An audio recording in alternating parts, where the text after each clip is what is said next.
I need you to picture this. It's 2 a.m.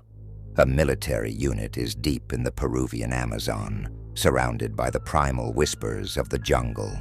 The humid air clings to their faces as they march cautiously along their route. They're seasoned soldiers, fearless and disciplined. Yet tonight, courage feels like an unnerving mask, barely concealing the fear crawling beneath their skin. "We were trained to survive anything," one soldier recounted years later. "But nothing prepared us for what we saw." Welcome back to the Nightside archive, where we delve into the strange and surreal mysteries that seem impossible to explain. Tonight's story is one of the most haunting tales ever carried back from the depths of the Amazon. We're calling this the March of the Skinless Soldiers. If you think you've heard eerie stories before, hold on to your seat. This will test the limits of what you believe is possible. The incident happened in July 2011. Tasked with ensuring safe passage for a convoy, the unit veered off the main trail after receiving intel about guerrilla activity.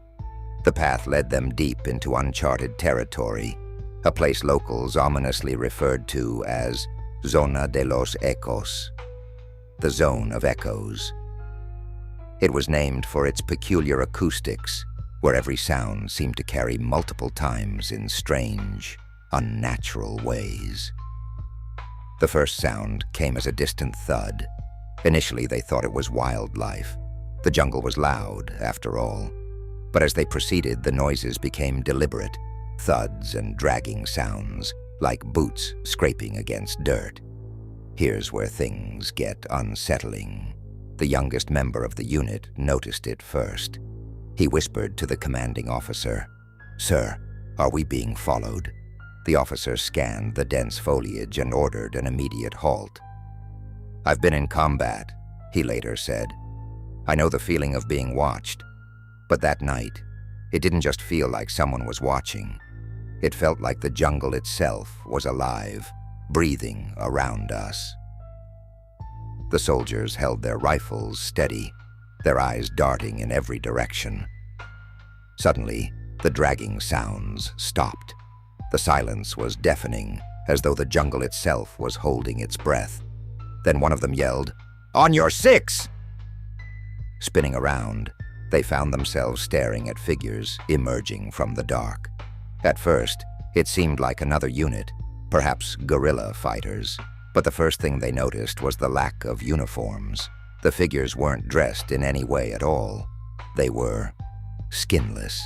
Naked flesh gleamed crimson under the moonlight, sinews exposed and dripping as if they'd been freshly skinned. Empty eye sockets gazed forward, fixated on the soldiers. They didn't appear to carry weapons, yet something about them exuded an overwhelming sense of threat.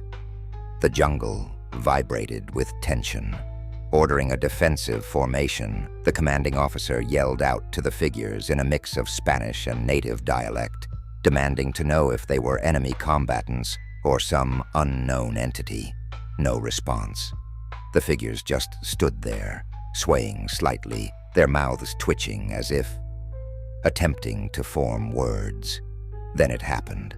Without any warning, the group of skinless beings began to march, not towards the soldiers, but around them, encircling their group in a deliberate motion.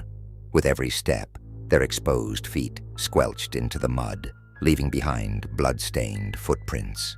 The sound, those chorus-like footsteps, mixed with the eerie echoes of the environment, crawled under the soldiers' skin like nails on a chalkboard.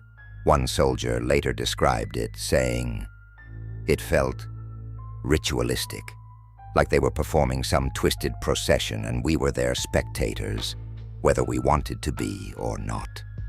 Commands to fire broke their trance. Bullets scattered into the air, but as they struck the figures, nothing happened. No flinching, no staggering, just the rhythmic march of exposed muscle and unblinking faces. The air grew oppressive, laced with the metallic scent of blood and something else, something almost chemical. like sulfur.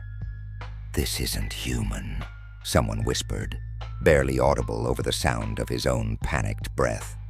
The order to retreat broke out. Better judgment told them to leave the area at once. As the soldiers backpedaled along their path, the figure simply stopped and gazed momentarily before disappearing into the foliage, silent as ghosts. You might think the horror ends there. It doesn't. Arriving back to base camp hours later, shaken and confused, they reported the incident. To their disbelief, a local attaché leaned forward and in a hushed tone said, "They found you. They always do." It turns out that the Zone of Echoes carries a long, harrowing legend among the indigenous people. They believe it to be haunted by the Cueros sin alma, the skinless ones. According to the lore, they were vengeful ghosts of warriors betrayed in ancient times. Stripped of honor, they rise to patrol the jungle, searching for something, or perhaps someone, to reclaim what was taken. These spectral entities are said to mark anyone who encounters them. Strange occurrences did indeed follow the surviving members. One soldier described waking up to see bloody footprints on his floor, leading toward his bed. Another swore he smelled sulfur every night. During the same hour, he heard their march. Tragedy struck several members of the unit in the months and years that followed. Accounts of accidents, illnesses, and mental breakdowns eerily traced a pattern that insiders whispered about but couldn't publicly confirm. We don't have answers. What they confronted in that jungle defies science, logic, and even the boundaries of believability. But those who've served on the blood-soaked front lines know there are things out there we simply can't explain. Shadows at the edge of our understanding. That night in the Zone of Echoes redefined the boundaries of what those soldiers were prepared to face. If the jungle holds its breath when you step into forbidden territory, remember, it does so for a reason. Have urban legends clashed with reality before? Let us know if you've encountered something too impossible, too dark to forget. And join us next time. Because on the Nightside Archive, the line between myth and truth is always razor thin. This isn't the end of the story, only the beginning.